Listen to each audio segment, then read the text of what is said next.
We talk everything real estate. Today, my guest is Alan Nochumson of Nochumson PC. Alan, welcome to the show. Oh, thank you. Thank you very much, Pat. Great. Okay, so for this show, what I want to talk about is real estate taxes and ways of, perhaps lowering your taxes. But before we do that, I always start off with, finding out your story. So, did you always want to be an attorney? Yes, actually, I did. I did. My story started in Brooklyn, New York. So I'm Okay. actually born and raised in Brooklyn, New York. I went to one of the state schools up there, SUNY Albany. Okay. Went to law school down in DC. After graduating law school, the person I was with at the time was from Philadelphia area, and I Okay. moved up here. And what interests me about real estate is, if you're lucky enough, you're either working or living in a place which has a roof over your head. Right. And so real estate really affects people, whether it's your place of business or, place of living. So I've always been interested in real estate law. Okay. So you knew being an attorney that, hey, the real estate, segment of law is where you wanted to be? Yeah, I think it's very creative. So my firm, Nochumson PC, is a full service firm. Right. We do both, transactional work and litigation work. And I'm very well known for my land use and zoning practice, but I focus on the transactional land use, and it's like playing with Legos every single day. Right. And so, I know enough to be dangerous in terms of development, but, the legal aspect of it is where my clients really need my help. Exactly. Okay, great. Now you also are an adjunct professor? I am. So I teach a real estate course at the Fox School of Business at Temple University. Okay. And I've been doing that for a few years as well. So it's the introductory course that one needs if they're thinking about becoming a realtor in Pennsylvania. Okay. So we teach them nuts to bolts of how to become a realtor, how to take the licensing exam, what an agreement of sale is, what a lease is, what title insurance is, what a mortgage is, and we really teach them from the beginning of a transaction to the conclusion of a transaction. Okay. And then did you always have a passion for teaching, or did you just fall into it? No, I actually like teaching. So when I was approached by Temple, they were like, yeah, usually we have an interviewing process. And one of the assistant deans knows me from I've been writing a monthly real estate column for the Legal Intelligencer for almost 20 years. Wow. And so I like writing about the law, especially real estate law. But then I also teach. I've taught, besides, college students now, I teach lawyers, continuing legal education classes in real estate. It's just a passion of mine. Right. Okay, great. Okay, so why don't we jump right into taxes? Okay. And you can appeal taxes, correct? Real estate taxes, Real yes. estate, right. Yeah. Right. Yeah. I guess you can appeal anything, but real estate. Real estate. Okay. So, now I think you mentioned that you've done over 100. Is that what you said? Well, for this past tax year, 2023 in Philadelphia, we filed over 100 real estate tax assessment appeals. Okay. And to date, we probably heard maybe a fraction of them, 15 of them. So we filed for both residential properties as well as commercial properties. And, it's a lot. Okay. And then what kind of success rate are you having when you do the appeals? So far, so good. I mean, I think we lost one appeal, which I thought the Board of Revision of Taxes, which is our, reviewing board, Right. Over the Office of Property Assessment, which is our tax assessor. But we've only, I think, lost once. And I actually thought that was a bad decision. So this is what I tell people. The city of Philadelphia assesses properties on a fair market value. So whatever your property's worth. So we had a lot of clients reach out to us, more than 100, Right. And say, hey, my taxes went up. So when I talk to them, I'm like, okay, well, what's the property worth? So in Philadelphia, for every $100,000 in assessed value, you pay $1,400 in taxes, essentially, because the tax rate's 1.3999 something percent, right?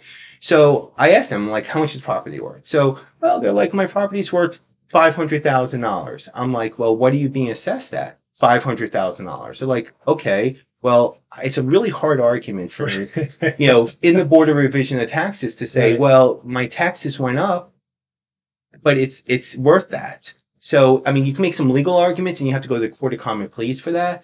But from a practical standpoint, I talked to a lot of clients and we couldn't prove that they were being overassessed. Right. So, again, there are a lot of people who have been overassessed, but there are a lot of people where the city has gotten it right. So for a lot of the cases that we've won, we've shown that, listen, this is not the assessed value of the Right. property. And we've been very successful pre-hearing to make deals because, we do this so much. We know a lot of the tax assessors. Right. They know we know what we're talking about. Right. And I'm not going to take cases on where there's no shot in hell. I tell clients, like, if you want to pay me to lose, I can do that, but Right. I don't think it's in your best interest. And then typically when the assessment will be out of whack is if there's a couple new constructions on the street and they sold for a lot more. Is that what you're seeing? And then they're reassessing everything, at the higher level, or? No, I've just seen people they've messed it up. I had a client who had a vacant lot right under the L in Fishtown. Okay. And he bought it for, like, say, a couple $100,000, and they assessed it for like $700,000. Yeah. And that just doesn't make sense. So I always tell my clients, well, first of all, city's not done. How much did you purchase the property for? Maybe you purchased property recently. That's closer to what your fair market value is, assuming you didn't make any changes to the property or build a building structure on it. Then, the city also looks at what's a public record. So if you've taken out loans against the property, you have a mortgage against the property, the city can kind of reverse engineer that and say, okay, well, this is an investment property. The loan to value ratio would be approximately 70% or so, right? So if you got a loan of X, well, they think the property has to be worth X plus. Right. Yeah. So, it's really hard to, like, argue around the city because they're kind of smart at what they do. Right. And then how often are they reassessing? Do they do it yearly or there's no rhyme or reason? So this time they did a full wide citywide reassessment in 2023. They did that a few years ago too. I don't even remember, like 5-10 years ago when they did what's called AVI. Where it was based on the fair market value.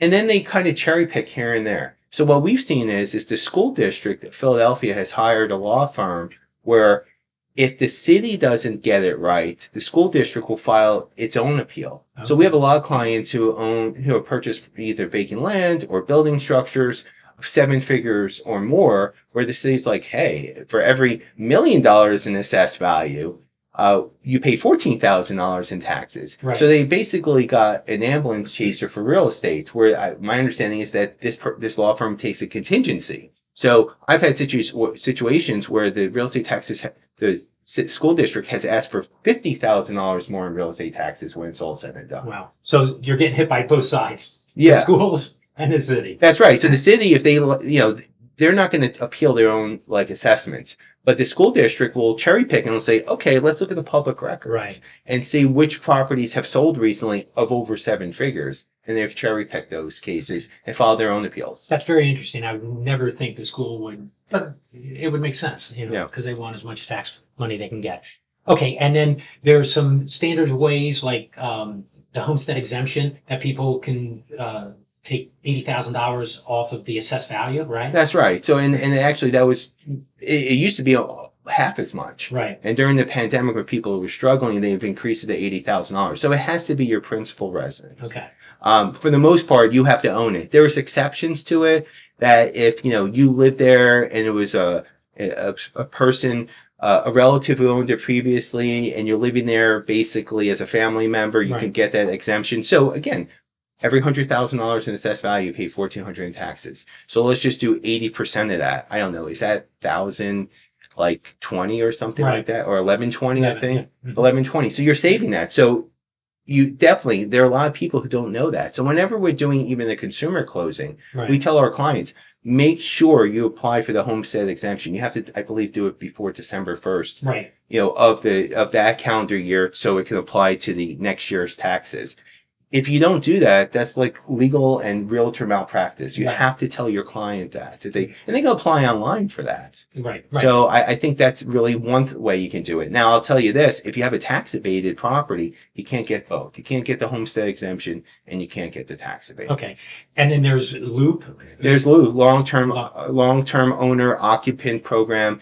And actually, I looked at the numbers recently. So this is how it works. You own a property for more than 10 years or more. Right. Your property taxes have increased in one tax year more than 50%, or more than 75% over the course of 5 tax years. Mm-hmm. You can get a freeze basically on your taxes where you're capped at that 50% number until you sell the property. Okay. There are income guideline levels.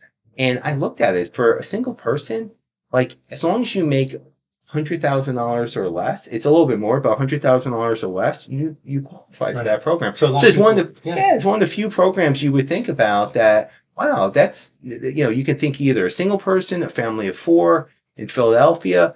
There are a lot of people that can qualify for that. and it goes up per family size. It Yeah, does. yeah. Oh yeah. So I think I didn't look at the numbers like throughout, but like I think it's up to like I think almost Right. $150,000. So that's anyone who owns a property for more than 10 years should clearly look at that program if their taxes have gone up. But you look at areas like Brewerytown, Point Breeze, Graduate Hospital, even Norris Square. Like these are a lot. Kensington. These are a Right. lot of areas that we do a lot of work in from a development and land use perspective.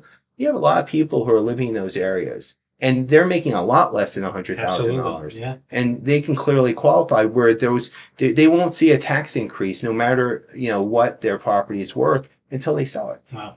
And then for seniors, there's the senior citizen freeze on the Yeah, and taxes. that's even a better program. Now, the income guidelines are a little bit more strict, but anyone who's over 65, right, who makes, I think for a single person, somewhere in the low 30s. For a couple, it's low 40s. But, Right. someone who's on retirement age, Social Security, um, they get a freeze of their real estate taxes. Because, real estate taxes is based on the assessed value times the tax rate. Right. So the tax rate's 1.39999. Right. And then you go with the assessed value. That's why I'm going for every $100,000 in assessed value, you pay $1,400 in taxes. Right. But if it freezes the tax rate for you, and it freezes the assessed value for you, so you don't have to pay. It's just how much you're going to pay in real estate taxes, and it's frozen. If you're over 65 years old and you meet those income guidelines, you never have to worry about an increased tax bill. And that's a good deal. That's a great deal. Okay.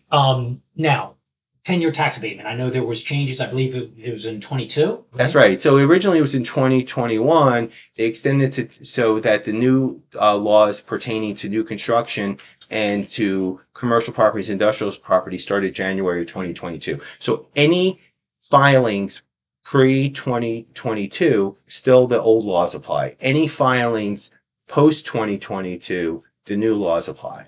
Okay. And then the old law it was a straight 10 years, but the new one, it goes down. Well, so let's just go what the 10-year tax abatement is. So some people think, oh, I don't have, if I have a tax abated property, I don't have to pay any taxes. That's not correct. Right.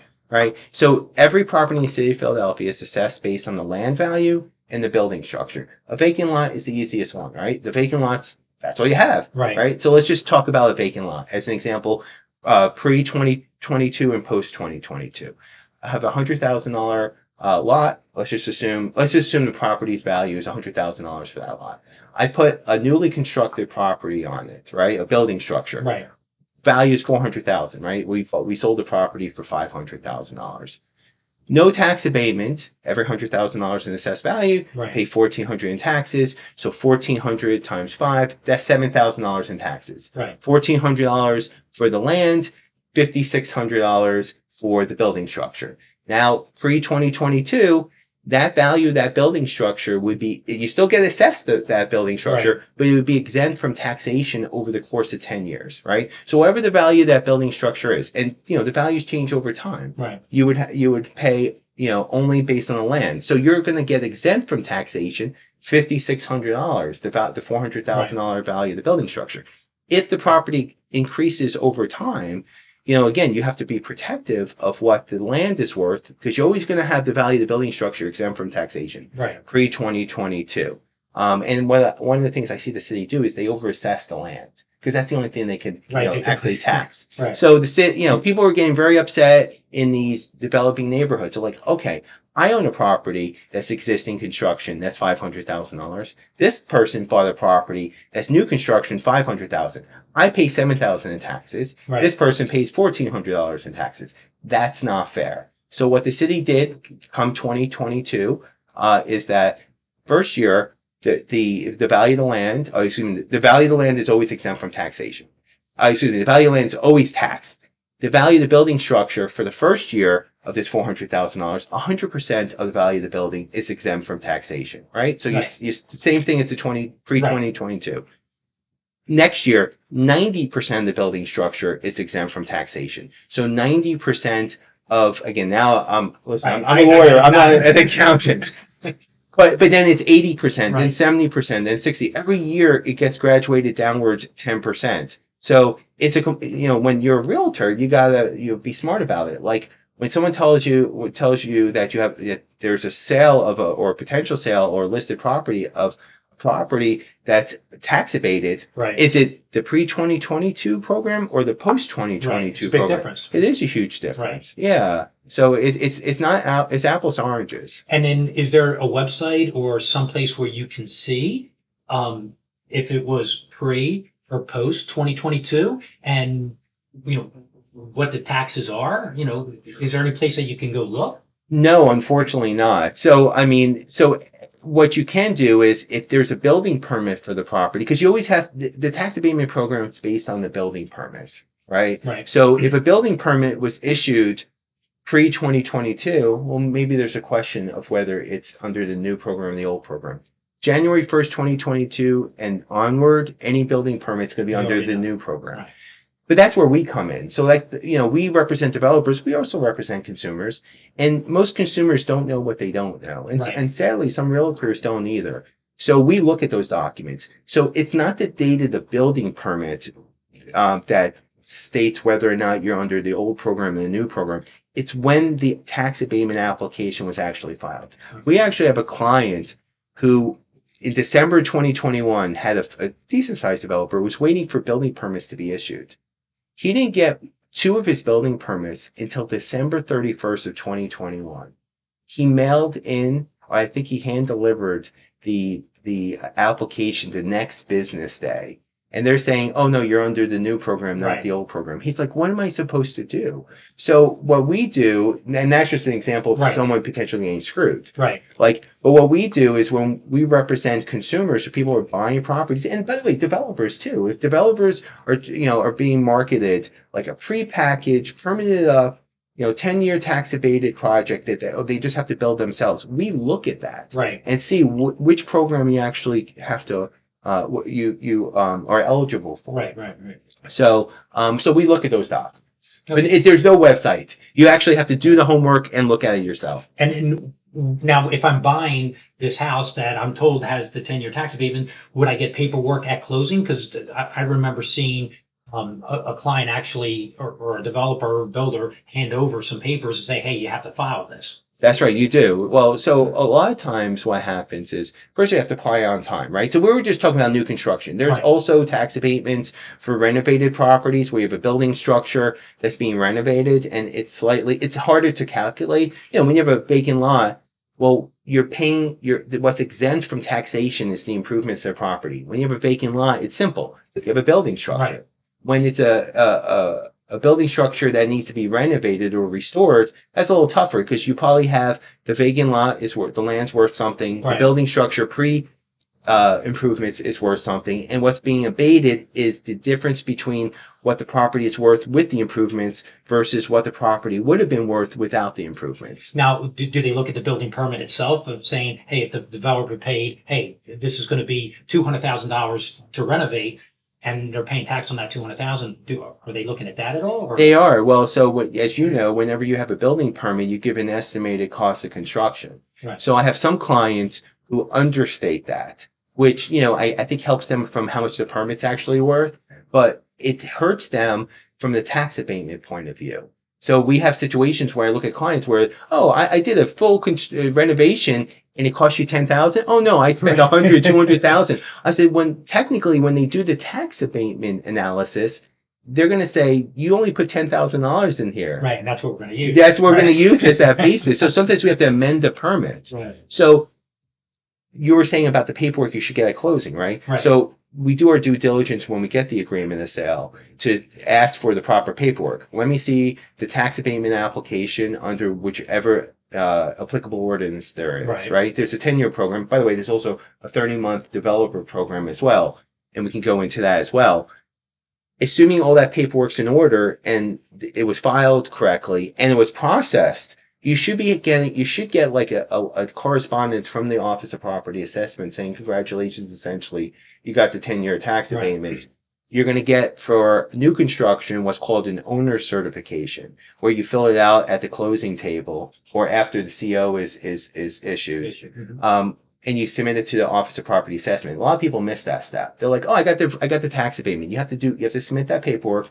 That tells the city after you get the CO that, please reassess the property, because the property is going to be reassessed. Right. And if you don't do that, the city never knows that you did get a CO, and they never reassess the property. Sometimes it works out. Sometimes you just have a vacant piece of land and it hasn't been reassessed, and they only increase the land value. A lot of times when they do the tax abatement, again, they apply the tax abatement to the property value goes up. Well, you don't have to pay for the building structure, but they also increase the land as well. Right. I was talking to someone yesterday, and he was saying, I bought this property for $1.3 million.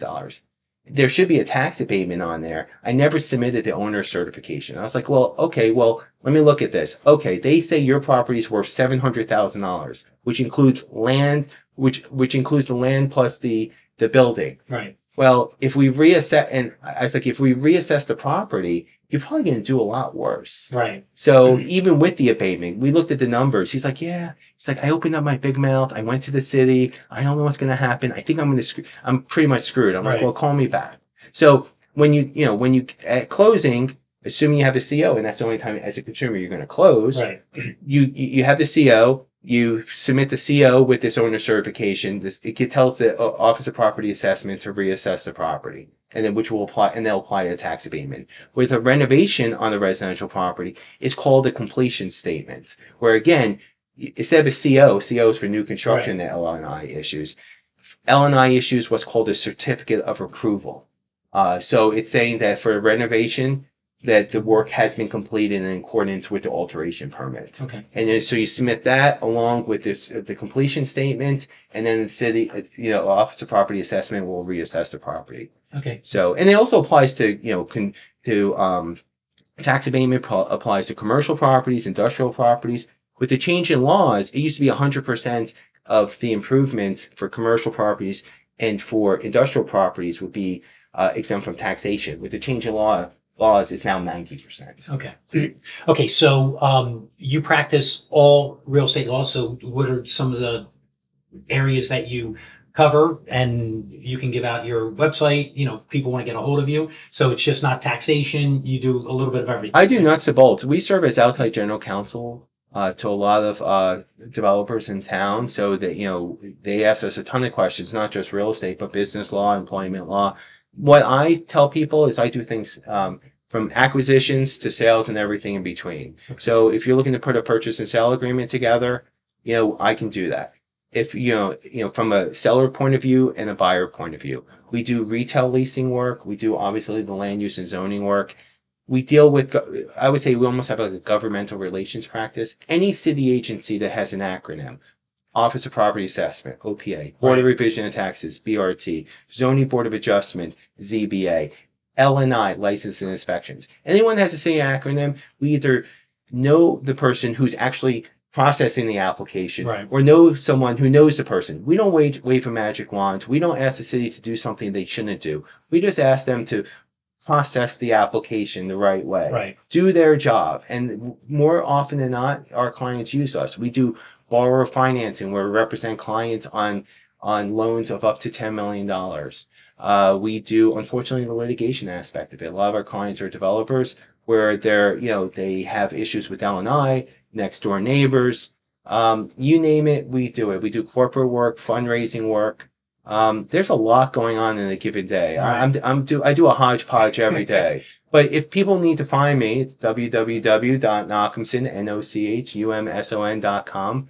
And I have fun practicing the law. I love working with people who are energetic, who really want to do good work in Philadelphia. I mean, just even where you are, we've done a lot of these projects on Spring Garden Street. So we're excited to see what's going to happen around your office and throughout Philadelphia. Okay, great. I would like to bring you back at a future date, especially talk about all these rental properties going up and is there going to be a demand and who's going to fill all that, because there's so much going up. It's just amazing. But time's up. But thanks for being on the show. We really appreciate it. Some valuable information, great knowledge, great insight. Well, that's the Real Estate Show with Pat Lopez. Be sure to follow the show on Facebook and Instagram. And be sure to subscribe below. I have some great guests coming up and some great content. Also, leave a comment. Tell me what you liked, what you didn't like, some show topics you'd like me to cover in the future. Remember, this show is everything real estate, no limits.